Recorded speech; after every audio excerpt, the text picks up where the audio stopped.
Fake. That's what a lot of people call pro wrestling. But Tyson Kidd almost died from a single move. Only 5% survived that injury. By the way, was the worst case scenario with your injury that you couldn't move your limbs, or was it that you would die? Worst case was death. Big E broke his neck on live TV. Sting's spine basically said, I'm gonna head out now, bro. They looked and said, man, you're this close to having a catastrophe. These wrestlers' careers didn't end because the storyline said so. Their bodies cried uncle. The day that I found out that I wasn't gonna be able to wrestle again, to this day, I can honestly say without parallel, it was the worst day of my life.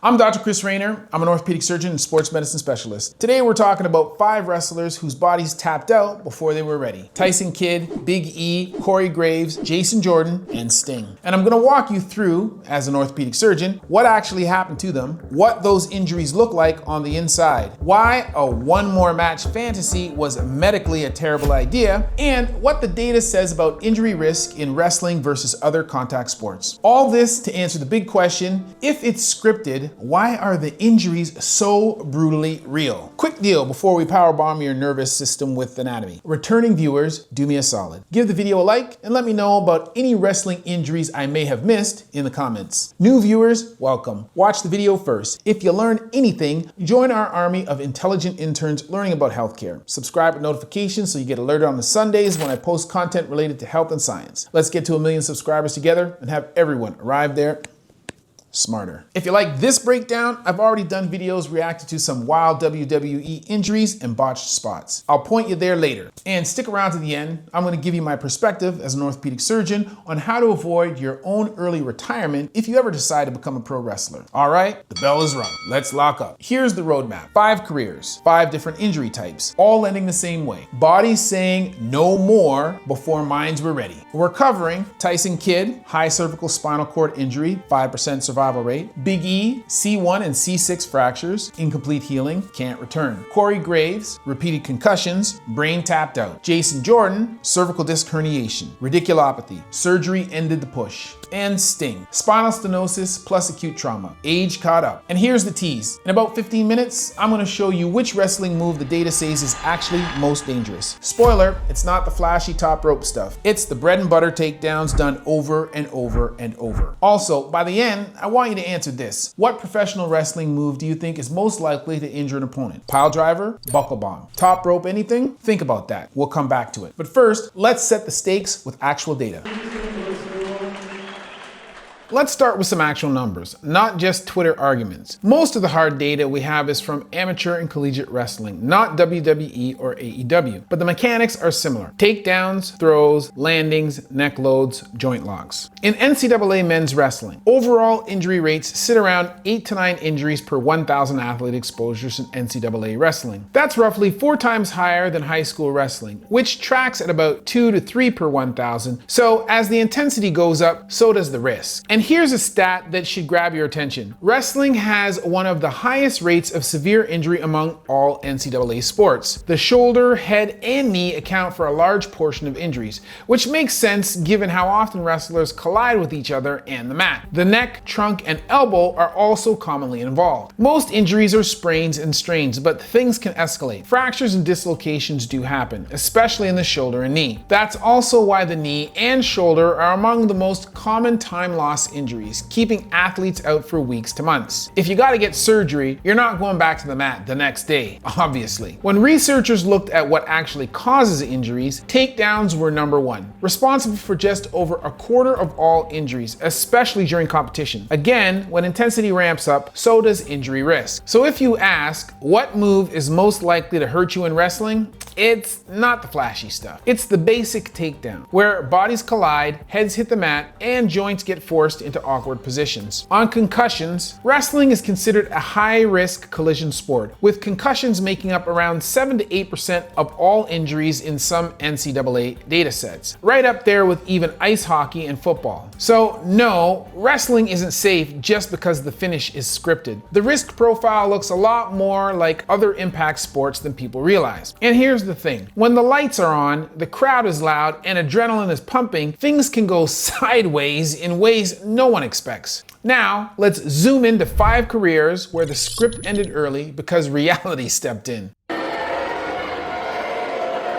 The moment. Jason Kidd, or TJ Wilson, was injured in 2015 after taking Samoa Joe's muscle buster in a dark match. Reports later described his injury as so severe that only about 5% of people survive that type of cervical trauma. He had a high cervical spinal cord injury, fractures and instability at the upper neck that required surgical fusion of multiple levels. Anatomy 101, why that spot is terrifying? Your cervical spine is like a flexible tower supporting a bowling ball. C1, the atlas, and C2, the axis, are the rotation plus knotting joints. The spinal cord here controls everything below: arms, legs, and most importantly, breathing. And then the nurse came in, she said, "Sir, I don't think you understand." She was like, when you landed, you should have suffocated to death on impact.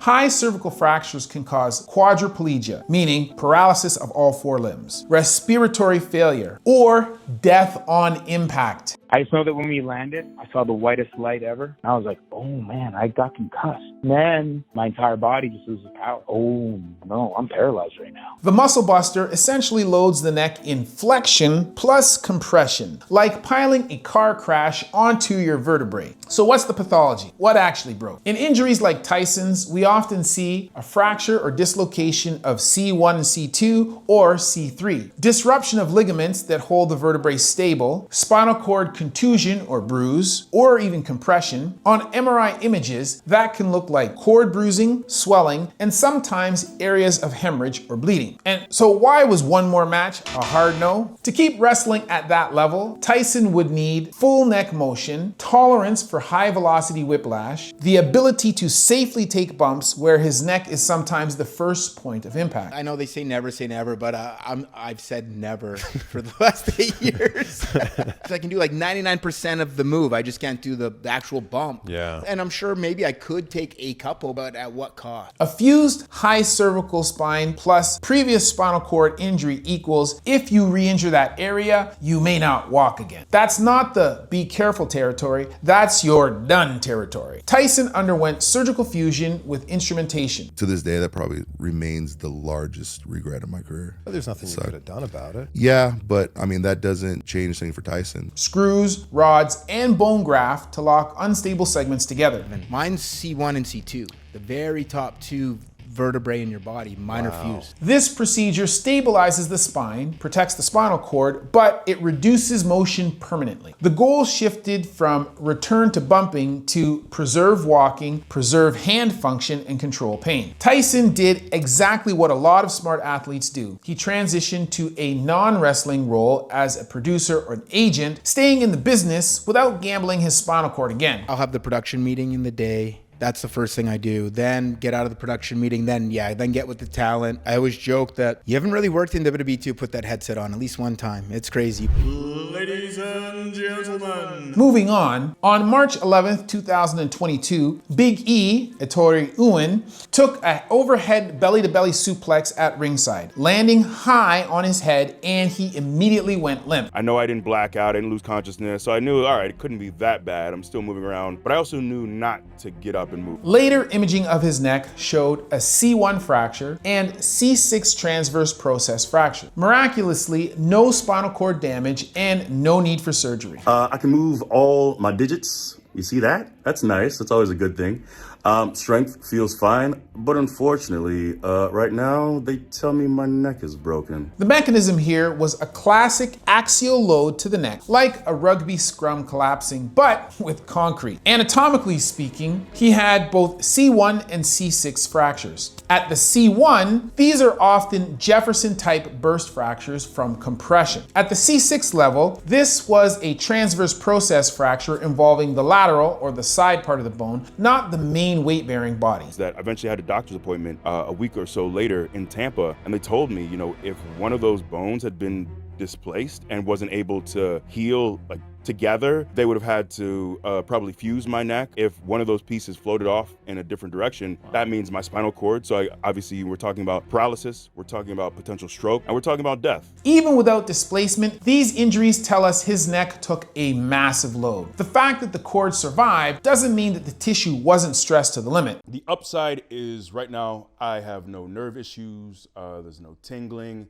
no weakness. I've been in the gym since 2 weeks after breaking my neck. They told me as long as your neck is in the brace, as long as you stay in the brace, you're good for that. So why is wrestling again controversial for Big E? From a surgical or orthopedic perspective, you ask, has the bone healed solidly? Are the ligaments still stable? What happens if this exact thing or something close happens again? I feel like in many ways, it feels like a bullet whizzed by my face. Like I felt the wind of the bullet go by my head, and I'm very grateful to still be here. Even with good healing, previous neck fractures increase the risk that another big bump could be catastrophic. There are reports that imaging later showed incomplete healing of C1, which makes high impact bumps a huge risk. Big E has done commentary, media, and ambassador work while still not being cleared for in-ring competition at the time of this recording. That's not the company holding him back. That's medicine saying your spinal cord has had enough chances, bro. My playing days are over. They are over. I might have one carry in me, but then when my legs break apart and I can no longer walk, will it be worth it? All right, so a quick reset. We've covered Tyson Kidd's 5% survival injury and Big E's neck fractures with incomplete healing, both career ending. Both spinal cord dodged permanent damage by mere millimeters. Now we're shifting gears. In 2 minutes, I'm gonna show you which wrestling move the data says is actually the most dangerous. And it's not the pile drivers or the buckle bombs everyone fears. It's the basic takedowns done hundreds of times per year. The bread and butter moves that add up. But first, 2 more careers cut short by different mechanisms, brain injuries, and disc problems. In the white corner, Corey Graves never had a singular oh my god moment like Tyson or Big E. His opponent was more subtle, repeated concussions. Corey reportedly suffered multiple concussions over his career, eventually being medically disqualified from in-ring action around 2014. I'm not allowed to play. The mechanisms in wrestling that cause this: strikes and kicks to the head, botched landings on takedowns and throws, heads hitting the mat on slams, suplexes, or top rope moves. So what is it that concussions actually do? A concussion is a metabolic brain injury. Axons, or nerve fibers, get stretched. Ion channels go haywire. There's an energy crisis in the neurons. Repeated concussions, especially without full recovery, raise concern for post-concussion syndrome, long-term cognitive issues, chronic traumatic encephalopathy, or CTE. In NCAA data, wrestling doesn't hit football or hockey concussion levels, but it's still among the higher risk sports, with concussions a meaningful chunk of all injuries. I've had some bad luck and suffered a few concussions. Long concussion history is essentially rolling dice with your brain. Another concussion often comes easier. Recovery tends to be slower. Long-term cognitive issues stack up over time. So medically, no more bumps was reasonable. He has reportedly been cleared medically now, but the bulk of his career income and influence has moved to his. I love seeing that. Protect the brain, keep the career. He's got to be proud of. Oh my gosh! 6'3" tall and weighing. Jason Jordan was on a big push in WWE when he developed neck and arm symptoms in 2017 and 2018. Numbness, weakness, pain down the arm. He ultimately underwent minimally invasive neck surgery and hasn't returned to full-time in-ring wrestling since. Well, at first it looked like he was only going to miss a year as a result of this. In the end, it proved to be far worse, because as time went on, doctors became far less optimistic about his recovery, with this all eventually leading to them telling him he'd never be cleared to wrestle again. Now, between each vertebrae is a disc. It has a soft center, the nucleus pulposa, and a fibrous outer ring called the annulus. Nerve roots exit the spine at each vertebral level. A herniated disc can bulge or extrude into the spinal canal. This can compress nerve roots. It can also cause radiculopathy, which might demonstrate pain, numbness, or weakness down the arm. If you have significant disc herniation, motor weakness, or cord forward compression, the go-to is often anterior cervical discectomy and fusion, or an ACDF, or other decompression procedures. That solves the compression, but just like Tyson's case, you pay with reduced motion, hardware in the neck, higher risk with future trauma. Taking repeated bumps, whiplash, and awkward landings with a fused segment is asking for adjacent level disease or catastrophic failure. Jason moved into a producer role similar to Tyson and is now heavily involved behind the scenes instead of in the ring. I just know tonight's the night you're gonna shot the world. A character who has faced something. Sting, or Steve Borden, is the legend whose body tried really hard to let him keep going. At Night of Champions 2015, Seth Rollins hit Sting with a turnbuckle powerbomb. Sting's neck went into forced extension. I'm thinking, Lord God, please don't let it end like this. He later described loss of feeling, weakness in his limbs, being unable to stand properly mid-match. He might be collapsed. I felt the shockers going down both arms into my fingertips. I mean, but it was like excruciating. He was ultimately diagnosed with cervical spinal stenosis, a narrowing of the spinal canal. Over time, discs lose height, ligaments thicken, and bone spurs form. The spinal canal narrows. Add a big extension load on an already stenotic spine in a 50-plus-year-old athlete, you get transient spinal cord compromise, sometimes called a stinger on steroids. Spinal stenosis means less room for error. A minor bump can cause neurologic symptoms. Repeated trauma increases the risk of permanent myelopathy. Sting retired from the WWE, then came back for a final run in AEW in a much more protected style, with limited high-risk bumps, before officially retiring again in 2024.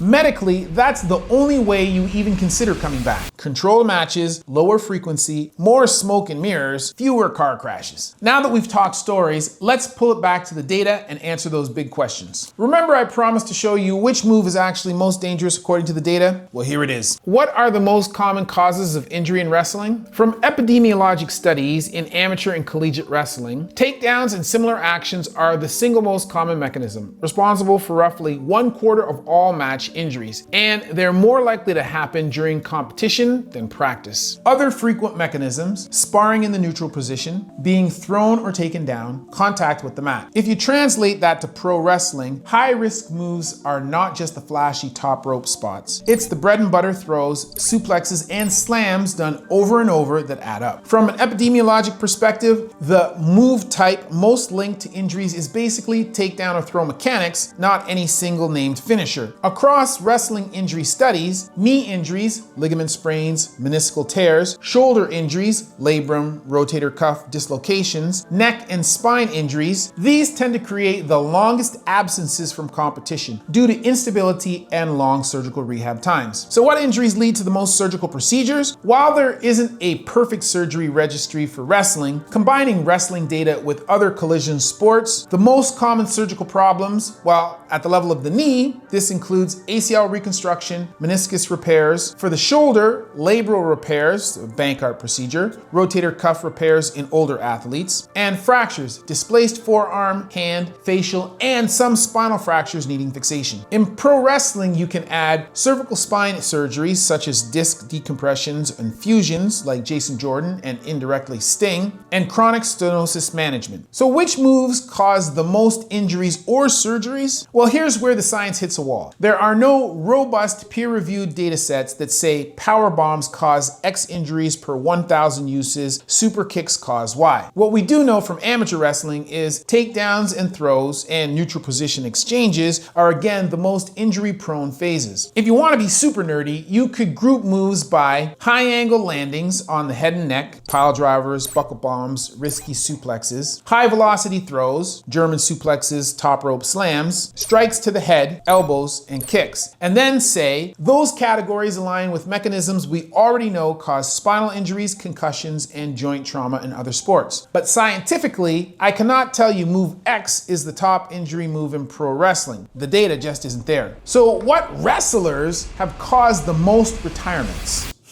Medically and scientifically, we don't rank that. Fans will point at names like Samoa Joe, Muscle Buster on Tyson Kidd, Seth Rollins, the Buckle Bomb on Sting, Ridge Holland, Suplex on Big E. But those are individual high-profile incidents, not epidemiology. From a medical point of view, chronic load, age, pre-existing degeneration, and bad luck. These play a bigger role than this one guy ends careers. So what's the relative risk of concussions in wrestling versus other contact sports? In comparative NCAA studies, American football and ice hockey sit at the top for concussion incidents per 1,000 athlete exposures. Wrestling is below them, but still in the higher risk tier, roughly similar to or above sports like soccer and basketball. So if you're looking at a young wrestler and thinking, at least it's safer than football, the answer is not by as much as you'd hope. So quick recap of our 5. Tyson Kidd, career-ending high cervical injury, now producer-agent role in the WWE. Big E, neck fractures, still not cleared for in-ring work, commentary, ambassador, media roles.